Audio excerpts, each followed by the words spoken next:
Perdeu ele? Não, eu não encontrava, olhei, eu falei, ué, não vai ter reunião hoje? Aí tô com o celular na mão, aí Oi? localizei lá, naqueles grupos seus. Eu mandei em dois. Eu mandei pelo nosso grupo de 1 a 5 e mandei no PSSM, Então, na comunidade. não, eu fui achar lá no PSS, lá, mas no 1 a 5 não. Mas Sei eu não, mandei sim. eu não vi, não achei. Bom, vamos lá, gente. Já Vamos localizei começar? agora.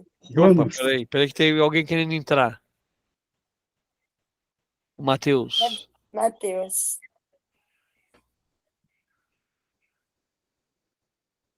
Eu permiti, agora falta ele. Aí, entrou. A Nilzete vai fazer 15 anos amanhã, gente. Vamos quebrar ovo na cabeça dela. Ô, Jesus. Boa noite, Matheus. Boa noite. Então vamos começar, Boa gente, fazer a nossa noite. oração inicial. Vamos. O tempo passa. O tempo passa, o tempo voa. Hoje nós nos preparamos para pensar na missa em que faz memória ao Dia Mundial das Missões, uma obra voltada à infância missionária, né? O Dia Mundial das Missões e da obra pontifícia da infância missionária. A infância missionária ela teria por objetivo fazer com que as comunidades mostrassem, apresentassem para as crianças e para os jovens o valor e o trabalho da igreja em prol de Cristo. Então, nesse dia em que se celebra a vitória de Cristo sobre o pecado e a morte, nós também somos convidados para morrer para o pecado e ressurgindo para uma vida nova, na qual a gente sabe nós somos convidados pelo batismo. Pai nosso, Que está Pai no do céu, céu, santificado seja o vosso nome, venha venha venha o vosso reino, seja seja feita a vossa vontade, assim na terra como no céu. como no céu. O pão nosso de cada dia nos dai hoje, perdoai as nossas ofensas, assim assim como nós perdoamos a quem nos tem ofendido, e não nos deixeis cair em tentação, mas mas livrai-nos do mal. Amém. Amém. Estamos reunidos em nome do Pai, do Filho e do Espírito Santo. Amém. Quem faz aí a primeira leitura? Leitura do livro do profeta Isaías. Isto diz o Senhor sobre Ciro, seu ungido. Tomei-o pela mão para submeter os povos ao seu domínio.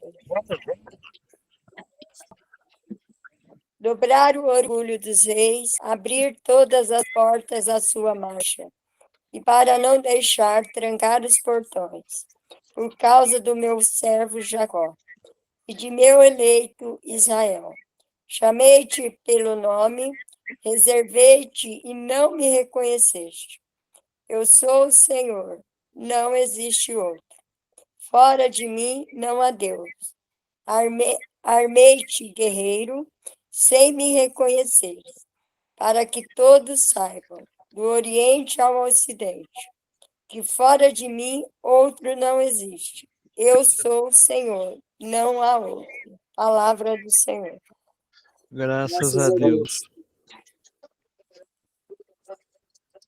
Leitura da primeira carta de São Paulo aos Tessalonicenses.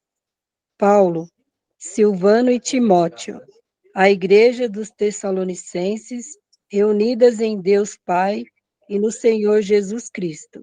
A vós, graça e paz. Damos graças a Deus por todos vós, lembrando-vos sempre em nossas orações. Diante de Deus, nosso Pai, recordamos sem cessar a atuação da vossa fé, o esforço da vossa caridade e a firmeza da vossa esperança em nosso Senhor Jesus Cristo. Sabemos, irmãos, amados por Deus, que sois do número dos escolhidos, porque o nosso evangelho não chegou até vós somente por meio de palavras, mas também mediante a força que é o Espírito Santo. E isso com toda a abundância, palavra do Senhor. Graças a Deus. Quem lê aí o Evangelho? Posso ser eu? Pode. Proclamação do Evangelho de Jesus Cristo, segundo Mateus. Glória a vós, Senhor. Naquele tempo, os fariseus fizeram um plano para apanhar Jesus em alguma palavra. Então, mandaram os seus discípulos, junto com alguns do partido de Herodes, para dizerem a Jesus: Mestre, sabemos que é verdadeiro e que, de fato, ensinas o caminho de Deus. Não te deixas influenciar pela opinião dos outros, pois não julgas um homem pelas aparências. Dize-nos, pois, o que pensas? É lícito ou não pagar imposto a César? Jesus percebeu a maldade deles e disse: Hipócritas, por que me preparais uma armadilha? Mostrai-me a moeda do imposto.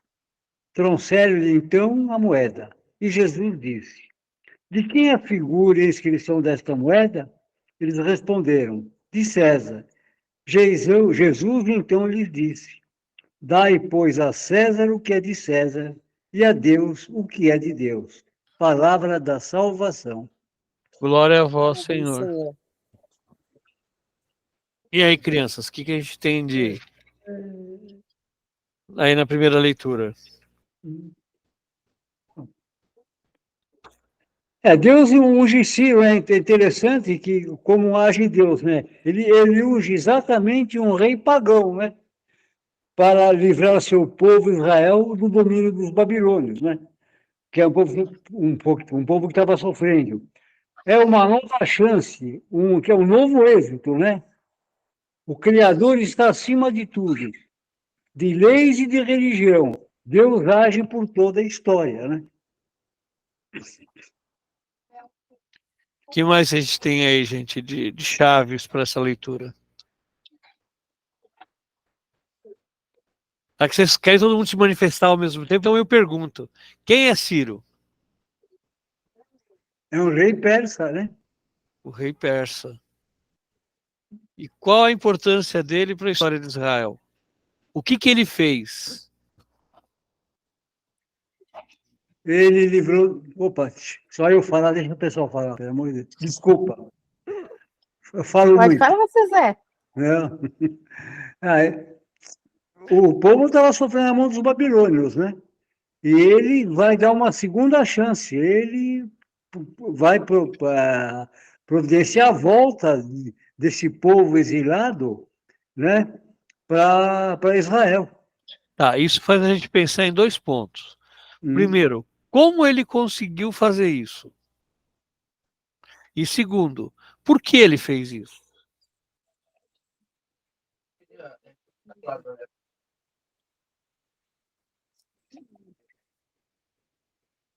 E aí, gente, como é que ele fez isso e por que ele fez isso? Ele fez isso, ele mandou o povo de volta para Jerusalém. Tá? Aqueles que estavam no exílio que quiseram voltar para Jerusalém, ele autorizou eles a voltarem para Jerusalém. Mas como e por quê?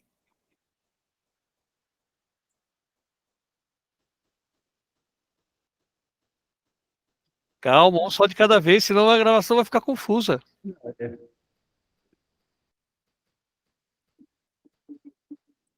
Sinceramente, não sei. Sinceramente, não sei. Então vamos pensar. Quem é que foi exilado? Quem que foi mandado para a Babilônia? Vamos voltando para trás. Então, um povo que foi escravizado. O povo foi para a Babilônia?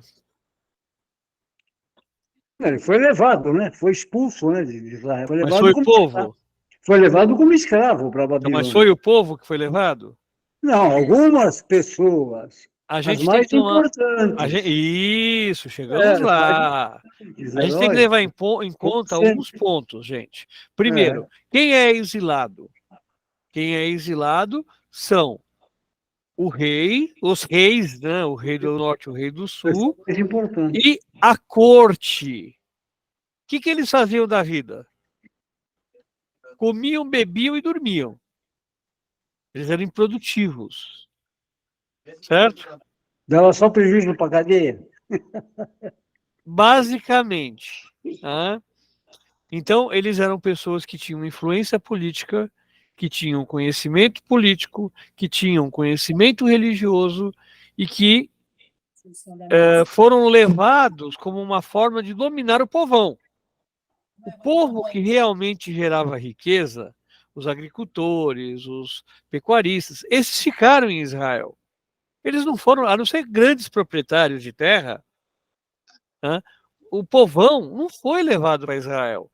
Eles ficaram lá em Israel, lá na terra deles, lá no lugar onde eles estavam. Agora, quem é Ciro? Ciro não é babilônico. Tá? Ciro é um persa, um rei persa. Existe uma lenda, existe uma história que Ciro teria publicado um edito, quer dizer, uma ordem de retorno dos judeus para Israel. Não existe comprovação desse documento, ele só é citado na Bíblia. Não existe comprovação histórica da existência desse documento. Tá? Então, a gente tem uma certa dúvida sobre se Ciro realmente mandou os judeus de volta ou se ele desmontou a Se corte da livrou Babilônia. deles. Oi? Se livrou deles. Basicamente. Tá? É. Porque Ciro, por que Ciro faz isso? Porque ele toma a Babilônia. Né? Ele toma a Babilônia. Então, como ele toma a Babilônia, ele derruba o rei da Babilônia, ele derruba. Eu não, sinceramente, eu não sei se ainda era Nabucodonosor, eu acredito que não. Eu acredito que Nabucodonosor já tinha ido para o vinagre. Tá? Mas ele toma a Babilônia, ele derruba o Império Babilônico e, em seguida, ele passa a ser o imperador ou ser o comandante da região da Babilônia. A Babilônia, você sabe onde fica, né? Ou onde ficava. Quem é bom de geografia aí? A Pérsia fica ao norte de Israel. Tá? Ela fica ao norte de Israel. Então, é onde hoje ficaria a Síria, mais ou menos. E a Babilônia, onde fica? A Nilzete, que é catequista, que é boa de... Isso é ruim. É ruim a Lisete lembrar disso. Quem nasceu na Babilônia? A Lourdes falou aqui que quem nasceu na Babilônia foi a Dini. Mas teve um outro personagem que nasceu. Teve um outro personagem que nasceu na Babilônia também. Quem foi? Ninguém lembra? A gente estava falando, o Sr. José e eu aqui, sobre a guerra. Filhos de quem que são? Que estão guerreando?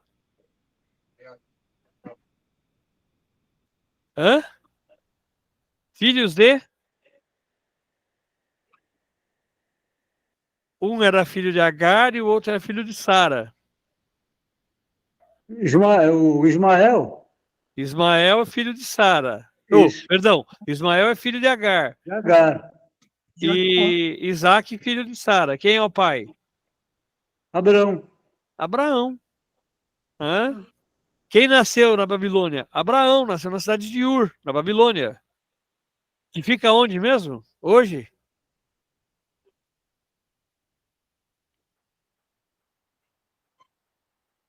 Faltei na aula de história. No Iraque. A Babilônia fica no Iraque.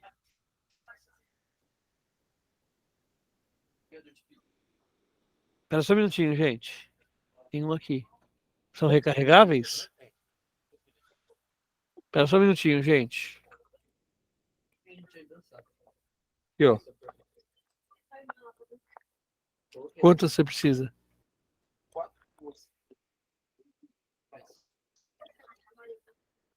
Devem estar carregadas. Você colocou isso certo? Espera aí. Tá. Então, onde eu parei mesmo, gente, que eu me perdi? Ô, Zacarias, eu não É. sabia que a cidade de Ur, que Ur era na Babilônia, não, viu? Ó, O nome Babilônia quer dizer entre rios. ah, E fica entre o rio Tigre e o rio Eufrates. Chama-se E a Mesopotâmia? Mesopotâmia mesmo. A Mesopotâmia é entre rios também. Na realidade, o termo seria Mesopotâmia, entre rios. Isso. Ela fica entre o Tigre e o Eufrates. No Uhum. meio fica a Babilônia. E é o. Ai, caramba, que não sei o que crescente, agora me fugiu o nome. Oriente Crescente, não, como é que é? Agora me deu branco. Agora me deu branco. Fértil. Me fugiu, agora me fugiu o termo que eles usavam. Agora me fugiu o termo, eu não vou lembrar.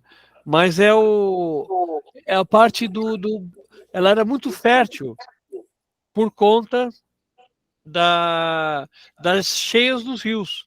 Então, conforme os rios enchiam, eles alagavam a região, fertilizavam o solo, né? E quando o rio baixava, a fertilização, né, aquele lodo do rio, ficava depositado sobre as terras onde eles plantavam.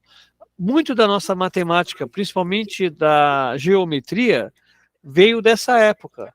Embora os egípcios também tenham desenvolvido muito, esses, que são chamados os árabes, eles desenvolveram mais a geometria do que qualquer outro povo, porque eles precisavam refazer todas as medidas e divisas quando o rio baixava, para poder saber onde ficava a fazenda de cada um. Fértil crescente. Obrigado. Então, o fértil crescente ficava na Mesopotâmia e a Babilônia ficava lá. Só que a Babilônia dominou, foi o primeiro grande império dominador que você tem. E quando você pega lá o livro do Apocalipse, uma das partes da besta é a Babilônia. Tem os medos, tem a Babilônia, tem os persas, conforme as partes da besta que é relatada no livro do Apocalipse. Por quê? A besta representa os grandes impérios. Né? Todo grande império cai, não tem jeito. Tá? Mas então, voltando para o texto, né? O Ciro, imperador perdão, Pérsia. comandante da Pérsia, né? Senhor da Pérsia e imperador da Pérsia, ele toma o reino da Babilônia, ele toma o reino da Mesopotâmia.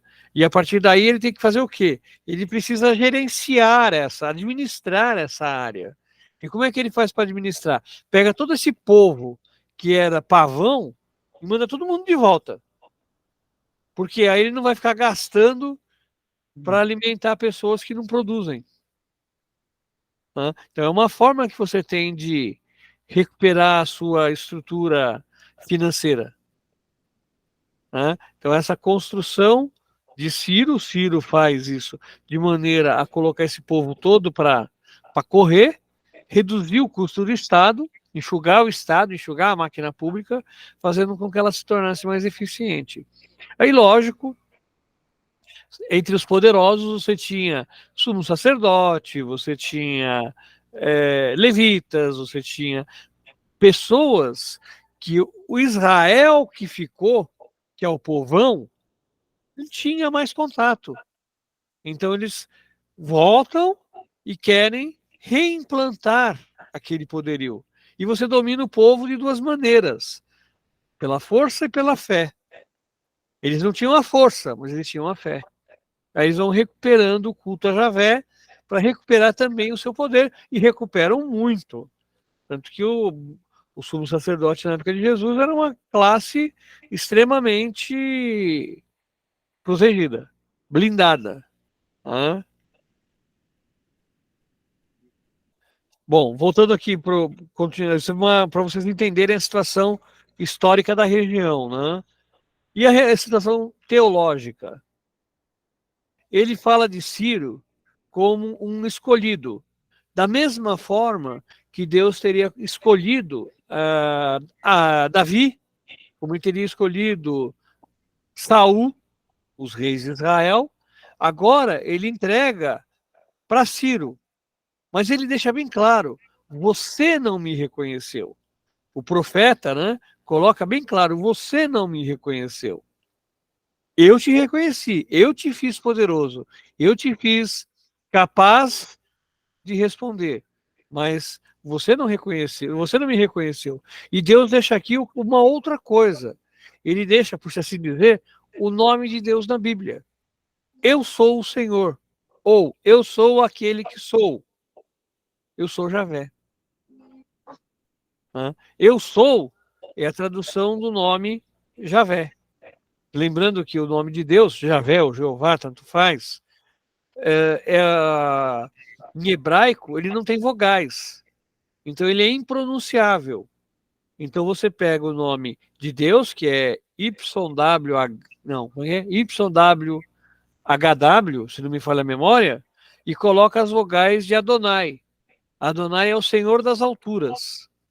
Então nessa construção você vai ter Yahvé. Né? Esse Yahvé é que você vai ter o nome de Deus, que é o tetragrama, né? Que são os dois quadradinhos, né? Em hebraico, e você vai falar, eu sou. Então, lá quando Moisés pergunta para Deus qual o seu nome, quem eu devo anunciar para o povo que libertou ele? Ele fala, eu sou aquele que sou. Eu sou. E aqui ele repete o mesmo texto, ó. E não me reconhecestes, eu sou o Senhor.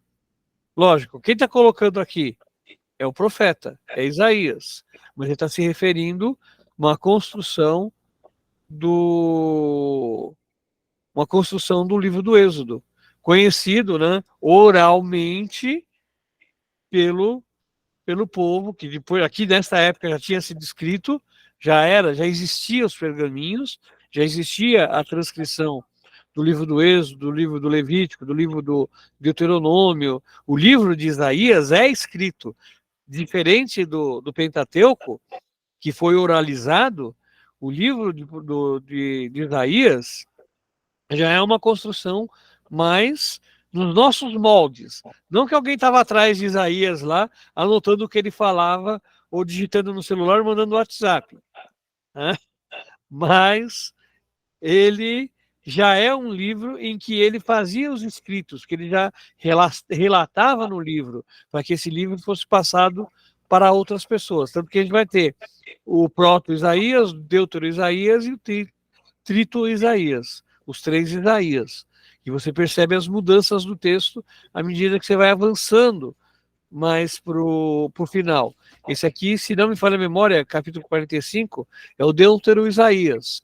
Você já não tem aqui o anúncio de Jesus. Você já não tem aquela questão tão presente da vinda do Messias. Você já tem um Isaías já mais duro, mais rígido, mais voltado ao povo que precisa entender as necessidades de se converter. Né? Então você já não tem mais a esperança, você tem a necessidade de uma ação imediata, de uma ação de ponta. E aí, crianças, falei pra caramba, e vocês?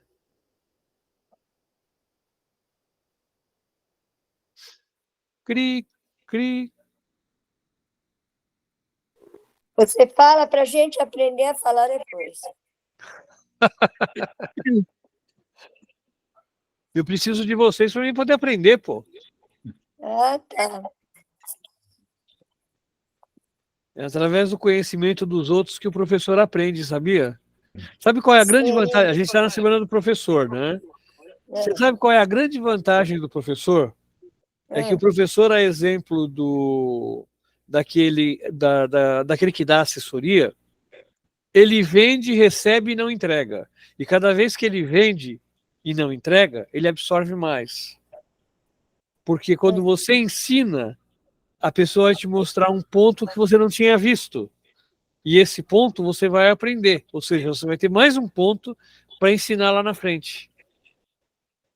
Então, toda vez que a gente ensina, você aprende algo de novo. E esse algo de novo você vai agregar para ensinar e reverter lá na frente. E a Lourdes está falando aqui que ela aprendeu com o aluno dela que índio não é humano.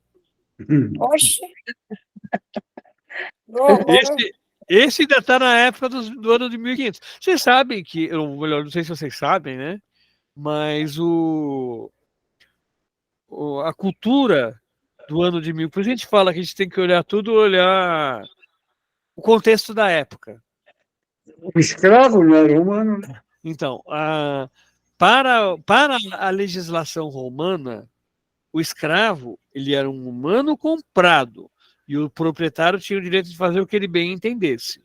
Para a cultura cristã, o negro escravo e o índio eram desprovidos de alma, portanto, eles não eram humanos.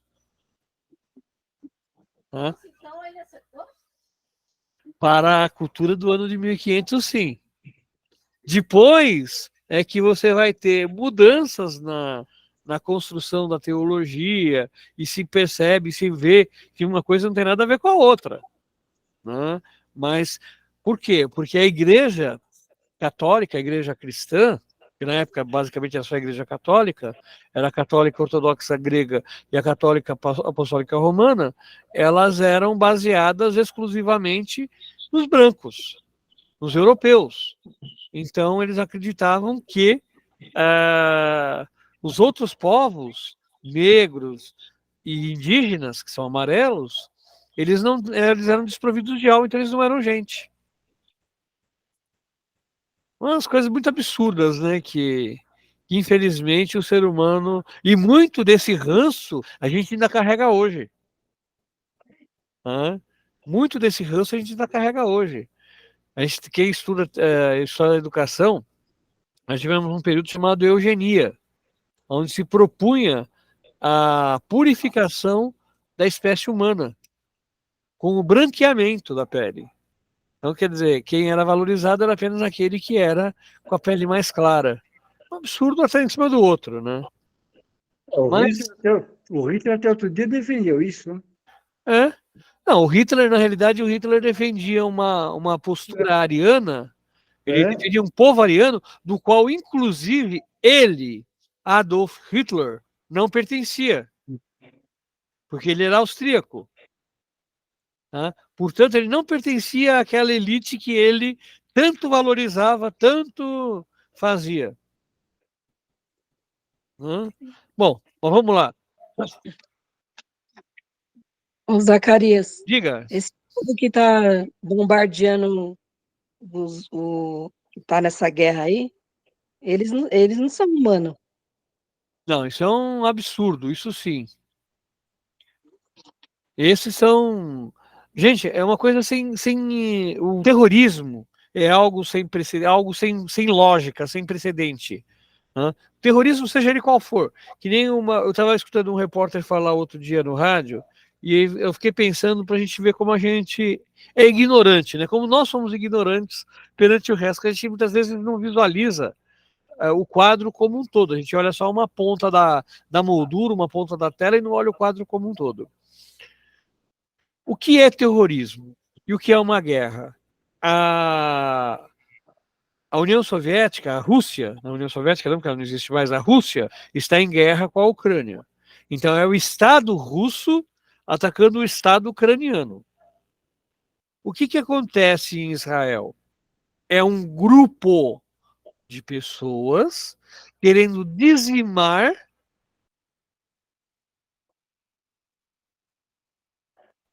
um outro grupo, uma nação, ou atingir de alguma forma. Né? Agora, o que leva a isso? Qual que é o grande risco nisso?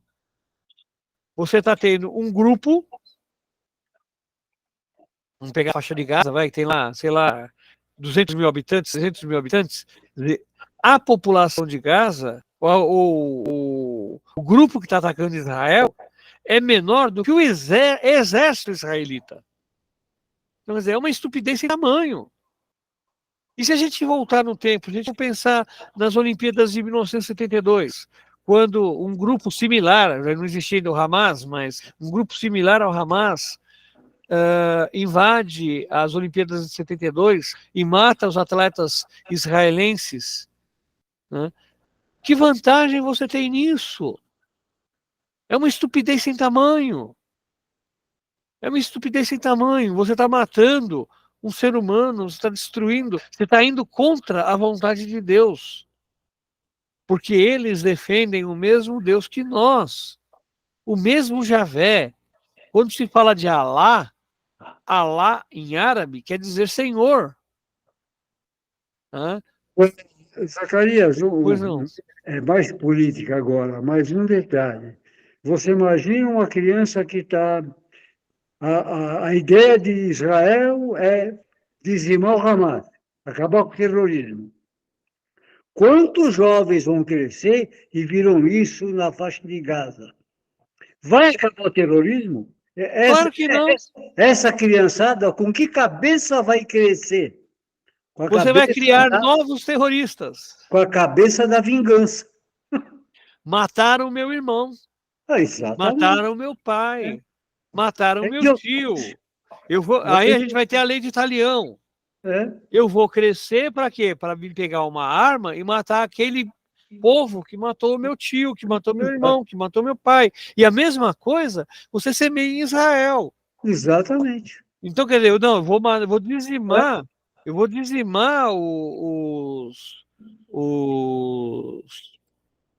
me fugiu o nome,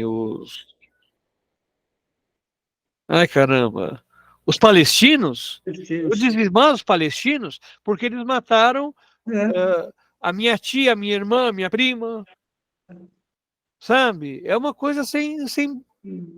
Aí você pega uma besta, que nem o Ayatollah lá no Iraque, no Irã, não, porque o que eles estão fazendo é dizimando os palestinos. Não! O que eles estão fazendo dos dois lados é uma estupidez sem tamanho. Agora o Irã está de boa. Por quê? Porque embora ele está colocando fermento nessa massa, ele não está do forno, está bem longe. Ele não sabe o quanto pode sobrar para ele. E ele acha que ele se suporta por conta do petróleo. Mas o que vai acontecer? Você vê que a gente pensando, né, nessa questão, porque a gente entra nisso por conta dessa primeira leitura e por conta da nossa situação atual. Mas, quantos aliados históricos dos palestinos não estão se voltando contra eles? O Egito é um.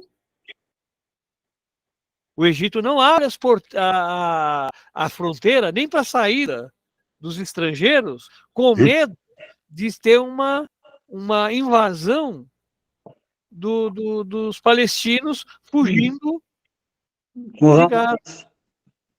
Fugindo de Gaza. Tá? Tanto palestinos que não são terroristas, como potenciais terroristas. Como o senhor José falou. Uma criança que perdeu o pai, que perdeu o tio, que perdeu a mãe, vai crescer com aquela, fermentando na cabeça, essa ideia de que o melhor caminho é a vingança. Só que a vingança dele só vai levar para um caminho, para a morte, para a destruição. Isso para os dois lados.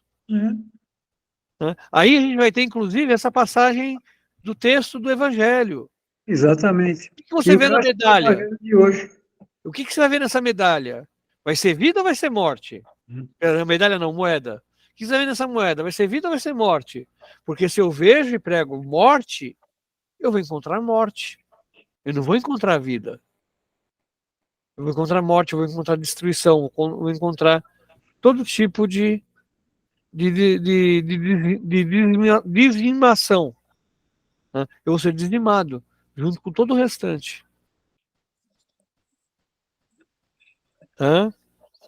Bom, mais alguma coisa, gente, em relação a essa questão, em relação ao texto? Ou a gente pode passar para a segunda leitura? De minha parte, ok. Então, segunda leitura. Antes de vocês começarem a comentar de vocês, eu gostaria de levantar alguns pontos dessa segunda leitura para que vocês entendam. Esse é o primeiro texto do Novo Testamento.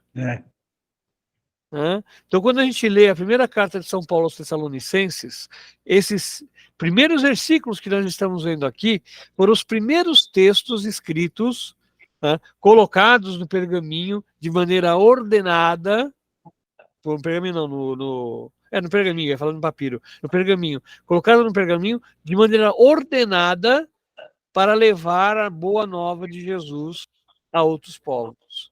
Tá? Então, até aqui, a gente tem outras fontes, tem a fonte Q, a fonte S, né? A Q vem de querigma, a S vem de sinóticos, mas esse é o primeiro texto elaborado para se levar a boa notícia, se levar a boa nova e se agradecer algo que é escrito no Novo Testamento. E aqui é a abertura, como eu já comentei várias vezes com vocês. As cartas de Paulo, elas são literalmente cartas. Por isso que se sabe que a carta aos Hebreus não é uma carta paulina, porque ela não segue a estrutura epistolar de Paulo. Ela não é uma epístola, ela é um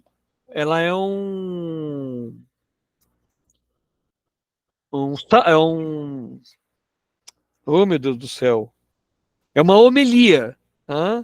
Ela não é uma carta, a carta aos Hebreus. Esta é uma carta, aqui você está tendo o quê? A saudação.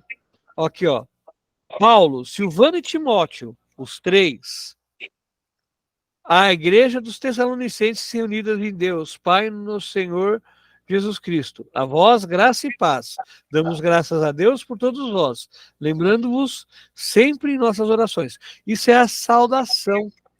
Eu estou saudando. Como eu estivesse escrevendo uma carta para a Neide, por exemplo, assim, ô minha querida Neide, que a paz do Senhor esteja com você e que Ele cubra você de toda a sua glória, de toda a sua... Então, eu estou saudando a pessoa para que a pessoa receba isso bem. E depois vai ter o desenvolvimento do tema da carta. Né? Isso, lógico, é um pedacinho. Então, aqui, basicamente, é só a abertura da carta. Né? Mas dá para a gente começar a perceber que as epístolas de São Paulo realmente são epístolas, são cartas. A única que foge um pouquinho, né, que dá uma escorregada, é a segunda carta de São Paulo aos Coríntios, porque, na realidade, ali existe uma mistura de uma segunda carta aos Coríntios com uma terceira carta aos Coríntios. Então, por conta dessa miscigenação, tinha uma certa confusão no meio da carta, porque elas acabaram fundidas e ninguém sabe exatamente onde começa a 2, onde termina a 2, onde começa a 3. Tá? Então virou tudo uma carta só, virou tudo a segunda carta de São Paulo aos Coríntios. Mas vamos lá, gente, o que vocês podem falar aí da carta? Ele está elogiando, né? Porque é uma comunidade que foi perseguida, né, Zacarias? Assim como Paulo era perseguido também, né? Essa comunidade é elogiada por permanecer na fé, resistindo aos seus perseguidores, né? Eles são movidos não só pela palavra, mas também pelo Espírito Santo, né? E eles tinham uma particularidade, eles achavam que a volta de Cristo se daria logo em seguida, né? E Paulo está falando, olha, vivam o Evangelho e aguardem essa vinda com tranquilidade, com esperança, com amor, certo? Paulo também tinha a princípio, Paulo também tinha essa ideia da parousia imediata, quer dizer, do retorno imediato de Cristo. Só que quando ele escreve essa carta aos Tessalonicenses, ele já tem uma bagagem, ele já tem uma vivência. Essa carta é escrita por volta do ano 54.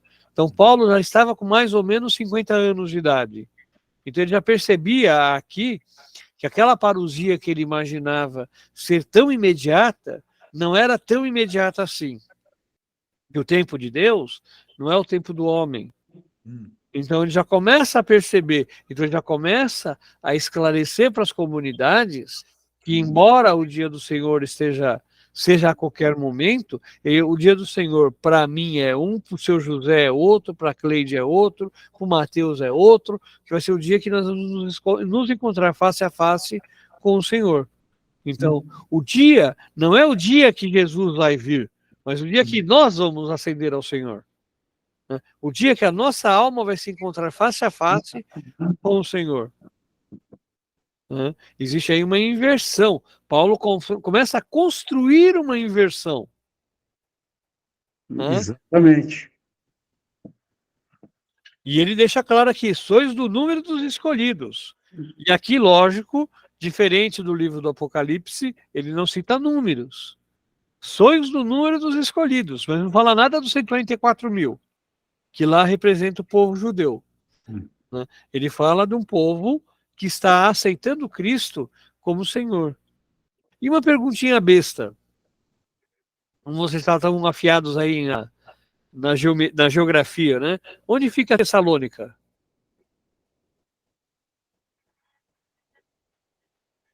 Mano, a Babilônia já tava difícil. A Babilônia já estava difícil? A Tessalônica é mais fácil.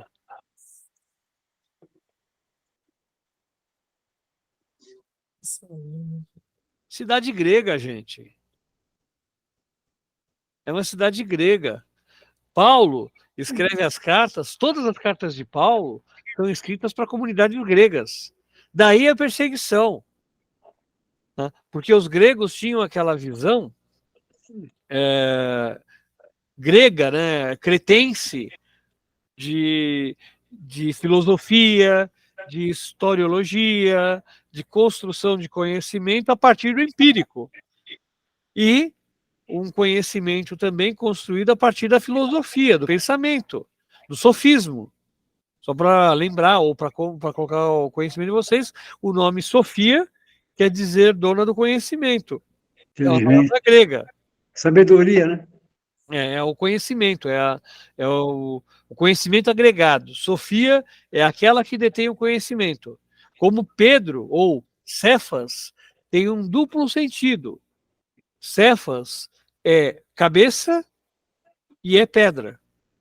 Né? Daí a gente construir, já nas línguas latinas, o adjetivo cabeça de pedra ou cabeça dura. Né? Então a gente tem essas coisas. Então, Cefas é uma palavra grega que tem duplo sentido: cabeça e pedra. Então, quando Jesus fala assim, Simão, a partir de agora tu és Cefas, tu és pedra, ele fala pedra no sentido de fundação, mas ele também fala no sentido de cabeça. Você vai encabeçar a igreja. Mesmo sendo atrapalhado, mesmo tendo todos os... Você vai encabeçar a igreja. Porque a igreja, ela é humana. Então ela vai errar como você errou. Ela vai encontrar o caminho como você encontrou. A mesma coisa ele fala aqui com os Tessalonicenses. Vocês estão firmes na fé, mas não significa que eles vão caminhar na fé corretamente o tempo todo. Porque se a gente seguir a carta Tessalonicenses, Paulo escreve para dirimir alguma dúvida ou algum problema. Senão ele não teria escrito. Tá certo que não é uma comunidade como os coríntios. Os coríntios eram uma atrás da outra, né? Uma porrada atrás da outra. Os Tessalonicenses não, já são mais contidos. Tá? E é dessas comunidades, Tessalônica, Colossenses, Filipenses, que você vai ter a igreja ortodoxa, que é a igreja paulina. O que mais que vocês têm aí de importante, gente? Gostaria de levantar um outro ponto aqui, que não sei se vocês repararam, mas ele deixa um tripé aqui, o tripé da fé e da igreja. Da vossa fé e source da vossa caridade e firmeza da vossa esperança. O tripé da igreja: fé, esperança e caridade. Tá? É com fé que nós vamos alimentar a esperança e trabalhar a caridade. Mais algo aí?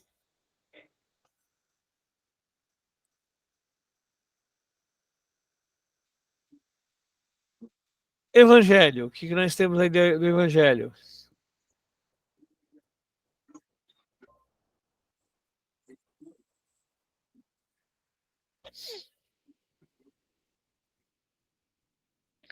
Resumindo, né? Hum. Todos nós, né, temos responsabilidades, obrigações sociais, né? E de cidadãos. Nós temos impostos, taxas, tal, tudo que deveria ser para o bem comum, vai. A Deus, nós temos amor, o serviço e a gratidão, certo? Fariseus e herodianos estavam mais interessados em defender esquemas políticos religiosos que realmente Deus. Existe uma piadinha Hum, que fala assim, né? Eles se reuniram num congresso, né? Um judeu, um evangélico e um padre católico, hum, né? Aí eles começaram a discutir sobre como eles dividiam dízimo. o dízimo, o recurso que entra da igreja. Então o padre falou assim: olha, eu faço um círculo em volta dos meus pés, como eu tenho pouca despesa, jogo o dinheiro para cima. Cai dentro do círculo perto do meu pé, eu uso para cobrir minhas despesas, cai fora, eu uso para as obras de caridade da igreja.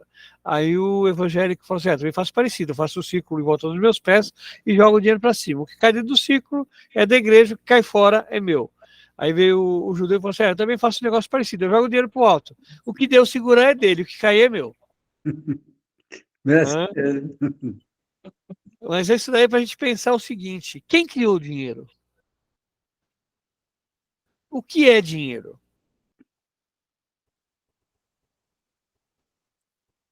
É sobre a Oi, Matheus? troca de. A princípio, o dinheiro, como o Matheus falou, é um material de troca. É um meio de troca. O dinheiro deveria ser algo que você utiliza para remunerar um dia trabalhado, né? O problema é que o ser humano é ganancioso. Então, o que acaba acontecendo? Eu quero ganhar cada vez mais e trabalhar cada vez menos. Né? A Lourdes falou que ela quer trabalhar só 1º de maio, o dia do trabalho. O resto eu teria que ficar de folga. Se bem que quando ela ficou de folga 2 anos, ela não gostou muito, não.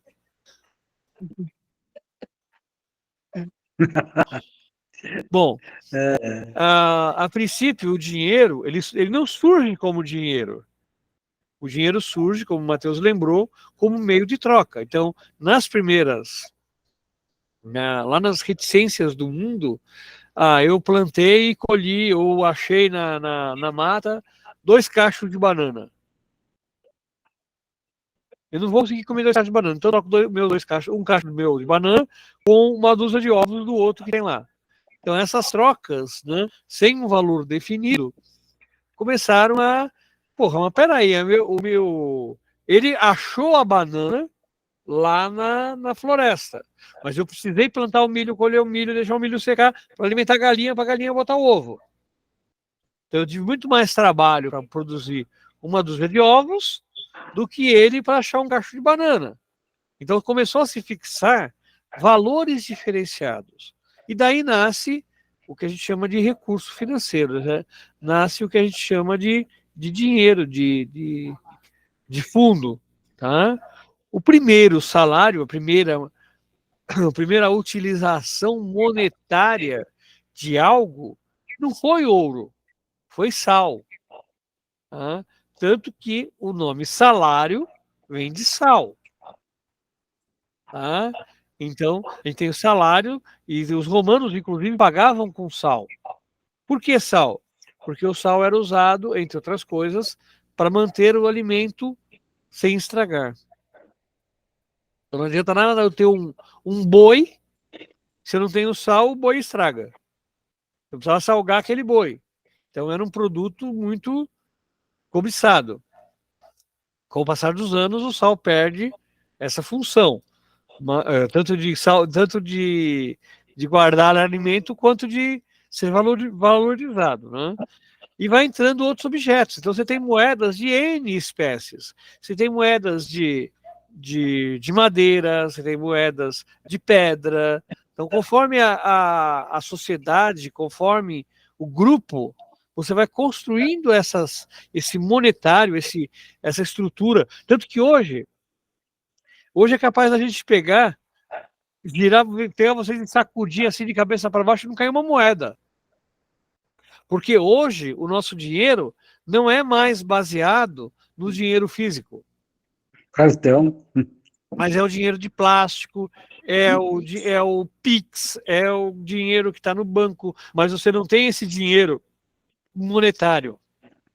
Se todo mundo, né, todos os paulistas, fossem ao banco amanhã e sacassem todo o valor que eles têm guardado no banco em espécie, os bancos não teriam como pagar.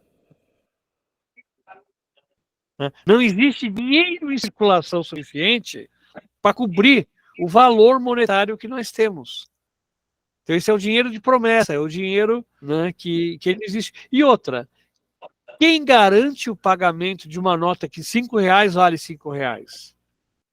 Na época de Jesus, vocês vão lembrar da parábola dos vinhateiros, dos trabalhadores da vinha, né? Cada um recebeu uma moeda de prata. Por quê? Porque a moeda de prata era o valor suficiente para você comprar o pão, pagar o almoço, pagar a janta, dar de comida para os seus filhos. Então, era o salário de um homem para trabalhar um dia. A gente tem aquele texto antigo, está carregando o telefone, o relógio. Pode pegar ali, ó, tira do relógio. Tem um filme antigo, Faroeste, um dia $1. Né? Por quê? Porque a pessoa ganhava $1 por dia. $1 era suficiente para você se manter o dia inteiro. Então, o dia de trabalho custava $1. Hoje, em torno de R$5. Hoje, R$5 não dá para trabalhar nem uma hora, que dirá um dia. Né? Mas dá para a gente ter essa noção de... Então, essa pecunidade, esse valor monetário é uma construção humana. Qual é uma outra construção humana também? Vamos ver se vocês estão afiados na filosofia e no pensamento. O dinheiro, o recurso, é uma criação humana. Qual que é outra criação humana? Eu acredito que, falando sobre a parte de que o senhor tinha falado, papel, tudo, ouro, prata, né? Sim, não, mas isso está ligado ao dinheiro. Isso está ligado a valor. O ouro se tornou valioso pela sua cor, amarelo, que chama a atenção do ser humano, e a sua raridade. E também a sua ductilidade, quer dizer, ele ser mole o suficiente para ele ser moldável. Isso chamou a atenção do ser humano e fez com que ele se tornasse valioso para o ser humano. Mas qual outra coisa que o homem criou? O conhecimento, a informação. A hora. Nós temos, na realidade, que a gente pega lá no livro do Gênesis, nós temos 2 luzeiros. Um para marcar o dia, outro para marcar a noite. Não tem hora. A hora é criação humana. Então, e nós acabamos não só a criação humana, como nós nos tornamos escravos da hora. Você tem hora para dormir, você tem hora para levantar, você tem hora para reunião. Percebem? Nós nos escravizamos pela hora. E se não existisse a hora, como seria, hein? Não, é impossível você prever isso. É a mesma coisa de falar assim, se não existisse a escola. Como é que seria se não existisse escola? Na realidade, a Super Interessante fez essa pergunta há uns anos atrás, e se não houvesse, né? Se acabassem as escolas, aí eles foram construindo um cenário em que a escola acaba ressurgindo naturalmente. Porque lembra aquilo que eu falei? O professor ensina, não entrega, e ainda absorve mais. À medida que você vai construindo essa relação, você vai construindo a escola de novo. E se você, uma outra experiência científica que aconteceu, pegaram um grupo de pessoas e colocaram numa caverna. Eles não sabiam se era dia, noite ou que horas eram. O dia deles passou a ter uma dia que entenda-se. Amanhecer, né, alvorecer, entardecer, anoitecer, e madrugada. O dia deixou de ter 24 horas e passou a ter 32 horas. O dia se tornou mais longo, porque eles não tinham a luz. Então eles não tinham a orientação, e nem relógio, óbvio. Então eles passaram a dormir em horário diferente, passaram a acordar em horário diferente, a comer em horário diferente, e os dias foram se alongando. Então o dia foi se alongando. No lugar de ter 24 horas, passou a ter 32 horas. Agora, nós construímos... Oi, amor?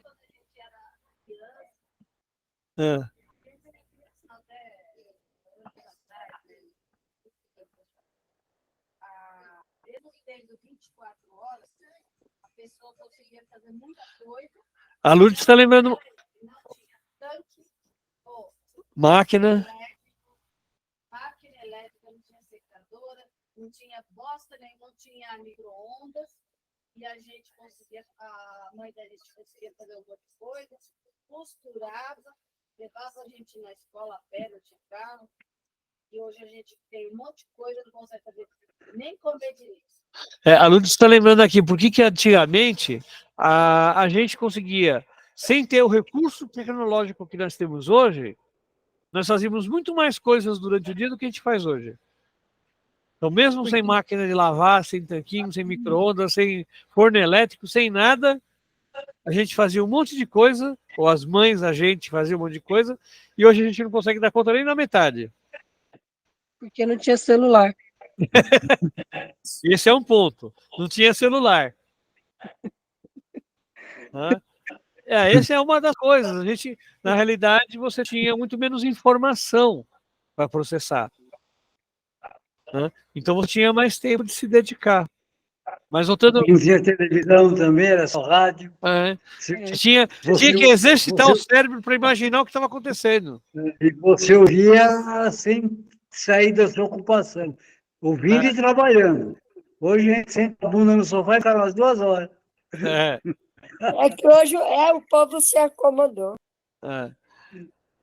E voltando lá para o texto bíblico. O que acontece com Jesus ali nesse texto bíblico? Bom, primeiro, antes de mais nada, vocês perceberam, ou devem ter percebido, se não perceberam, vão perceber agora, o Evangelho de Mateus, o Evangelho de Lucas, o Evangelho de Marcos, ele é linear. Jesus sai de Jerusalém, Jesus sai de Belém e caminha para Jerusalém. Em Jerusalém ele é morto, sepultado e ressuscita. Diferente do Evangelho de João. Aqui, Jesus já está chegando no finzinho do Evangelho de Mateus. Está chegando no final do ano litúrgico. Então está chegando no finzinho do Evangelho de Mateus. O Mateus tem 28 capítulos, estamos no capítulo 22. E aqui você já está vendo Jesus se aproximar de Jerusalém.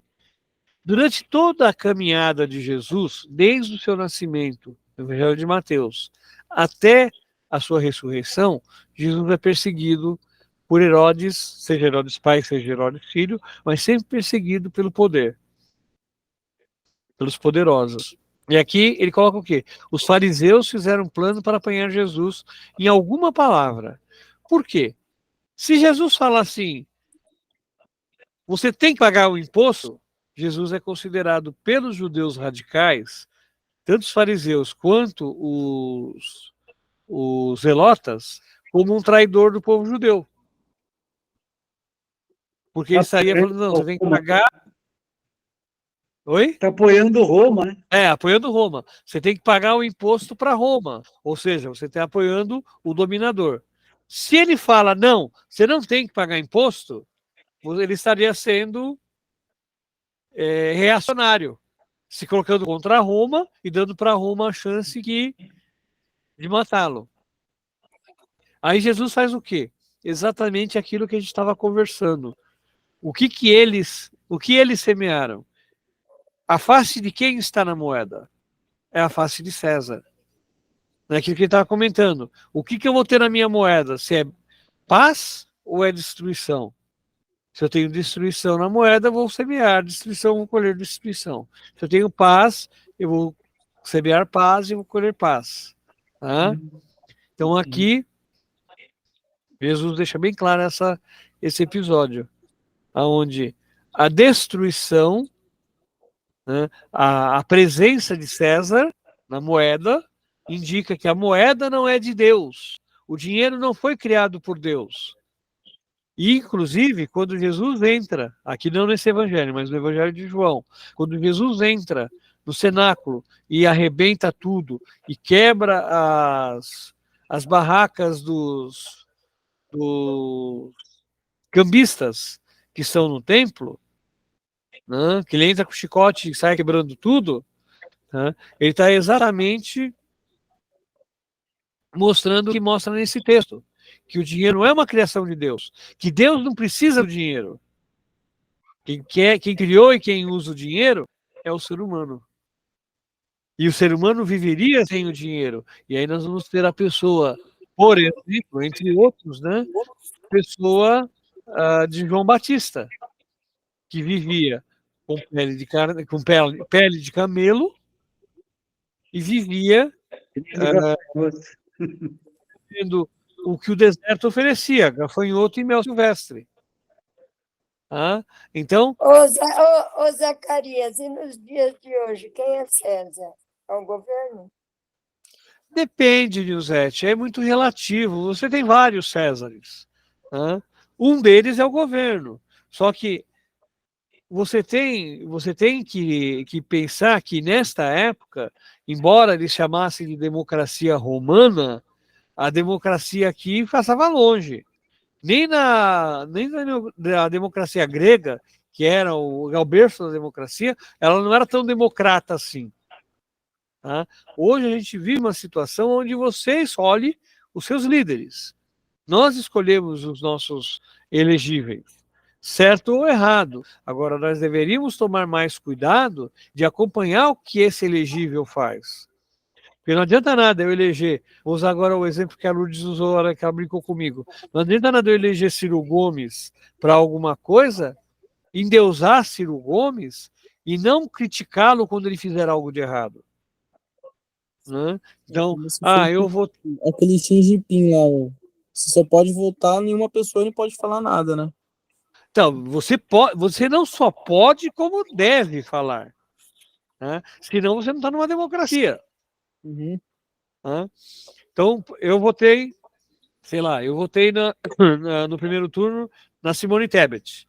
No segundo turno, eu votei no Lula, nessa última eleição. Isso não significa que eu vá ficar quieto quando o Lula fala uma besteira. Tá? Isso não quer dizer que se a Simone Tebet, que hoje está no Ministério da Fazenda, fizer alguma besteira... Educação, né? Hã? Educação? Não, Simone Tebet não está na educação. Ela também não é na Fazenda, é no Planejamento. Planejamento. A Fazenda é Haddad. Embora eu preferiria o Haddad na educação. Ele foi muito bom ministro da educação. Foi um péssimo prefeito, mas foi muito bom como ministro da educação. Pois é. Mas aí, o que acontece? Nós temos o direito e o dever de cobrar desses políticos, porque eles respondem em nosso nome. Agora, vamos colocar aí um político qualquer que nós elegemos. Um vereador, se tem o nome de um vereador qualquer. O Toninho Vespoli, por exemplo. Tenho amizade com o Toninho Vespoli, é uma pessoa legal pra caramba, mas ele é muito mal assessorado. Peraí, se eu não criticar, eu já falei isso na cara do Vespoli, se eu não criticar ele e falar, olha, a sua assessoria é fraca, a sua assessoria errou aqui, aqui, aqui, eu estou dando para ele uma carta branca para ele me representar de maneira errada. A mesma coisa eu falei para Juliana Cardoso quando ela era vereadora. Agora é deputada federal, eu já não tenho mais contato com ela. Mas quando ela era vereadora, eu cansei de falar para ela e para assessores dela, vocês estão errados. Não é assim. Entendeu? Se eles continuam errados, na próxima eleição eu não vou votar nele. Eu não vou votar no Véspero, eu não vou votar na Juliana, eu não vou votar na Edir, eu não vou votar no... Não é o nome dele? Ai, cara, me fugiu o nome. Que agora está envolvido também com um escândalo, que ele é muito voltado com a parte de táxi, de veículos, de carros. É o Adilson, Adilson Amadeu. Obrigado, Nilzete. Entendeu? Então, quer dizer, a gente tem que olhar isso e verificar por que alguns vereadores se elegem, né, sem fazer nada. Durante anos, o Gilson Barreto se elegeu usando algo que ele fez há quase 50 anos atrás. Depois ele não fez mais nada. Mas o povo continuava elegendo o Gilson Barreto. Nessa última eleição, ele se elegeu, porque na realidade ele entrou como primeiro suplente. E o vereador que tinha entrado com ele foi para a prefeitura, como secretário. Então o Gilson Barreto assumiu.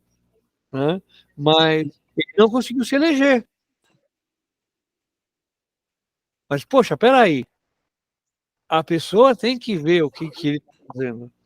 Eu fui assessor político durante dois anos de um vereador. Eu criticava a vereadora. Eu chegava nela quando a gente tinha reunião com a vereadora, isso não está certo. Tem que corrigir isso, tem que corrigir aquilo. Né?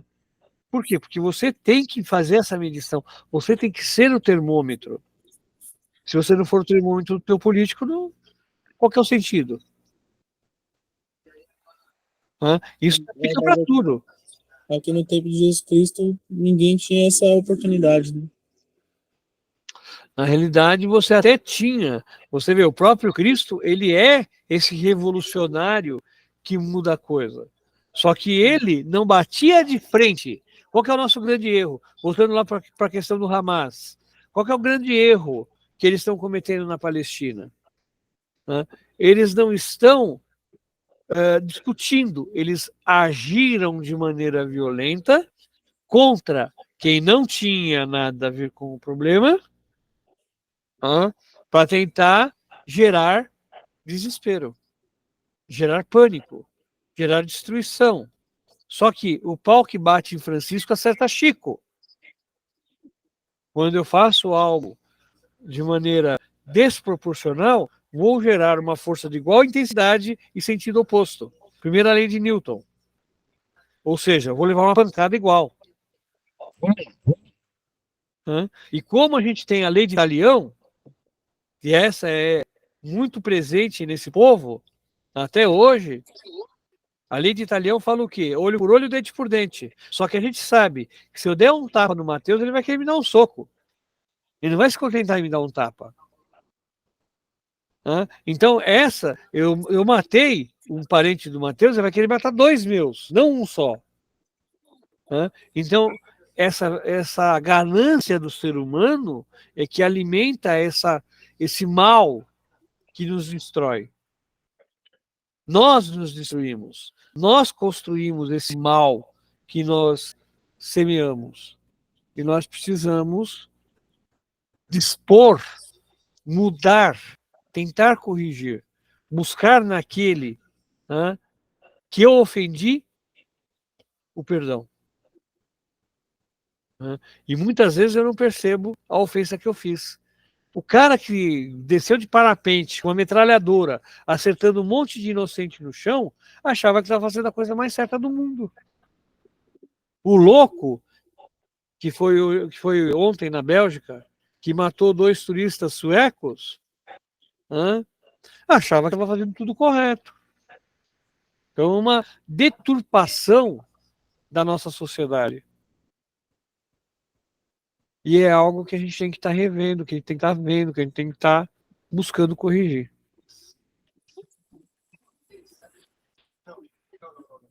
O mais depressa possível, né? Sim, de preferência, né, Matheus? Porque a coisa tá feia. Demais. Infelizmente.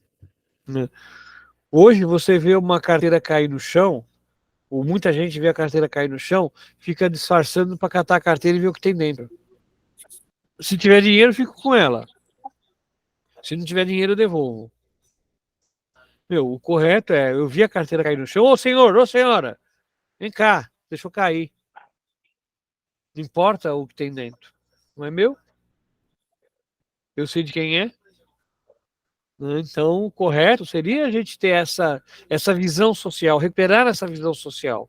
Mas, infelizmente, a gente acaba meio que ignorando. Mais alguma coisa, povo de Deus? De minha parte, ok. Senhor, não, senhor. Eu também não. Cleide? Ok, tá tudo ok. Então vamos fazer a nossa oração final para a gente encerrar a reunião, para a gente poder descansar, que amanhã é dia, né? Sim. Uhum. Então, vamos, a exemplo de Paulo, pedir a Deus, nosso Pai, pela igreja e principalmente pela humanidade, para que nós consigamos ser instrumentos, como dizia São Francisco, instrumentos de paz, e onde haja necessidade de levar o carinho, o amor, a caridade, nós sejamos esse instrumento. E que Maria Santíssima nos cubra com seu manto e nos mostre o como é ser uma pessoa fiel e fiel até o último momento na toda a dor que ela sentiu. Ave Maria, Cheia de graça, Cheia de o graça, Senhor é Senhor é convosco. Senhor convosco. Bendito sois bendita. vós entre as mulheres. Bendito é o Bendito é o fruto do vosso vosso ventre, Jesus.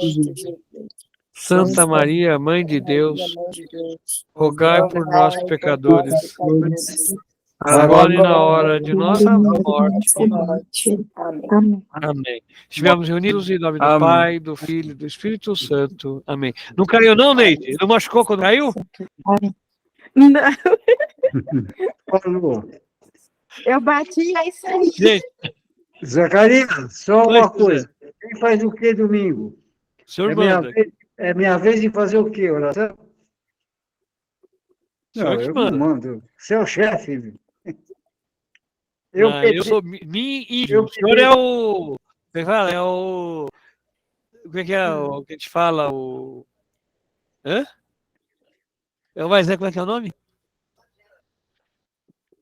Não entendi. Pajé, não. Caramba. É Seu índio. o... Eu vou aqui, dá licença um pouquinho, gente. Eu vou dar uma saída agora, tá? Boa noite, Vai Deus lá, abençoe. vai lá, Tá Ney. bom? Bom descanso. Boa noite. Tchau. Obrigada igualmente. Tchau. Então, combinado, Tchau. Zacarias. Eu faço a oração dos fiéis, aí você vê com a Com a Lourdes. Lúcia, que Pode ela deixar. falou? Tá joia. Gente, fiquem com Deus. Beijão para todos aí, até a vista. Amém. Fiquem Bom com Deus descanso e para boa noite. todos. Boa noite. E viu? até domingo. Tchau. Peraí, Zacarias, eu vou falar contigo. Eu vou só parar a gravação. Tchau. Ah.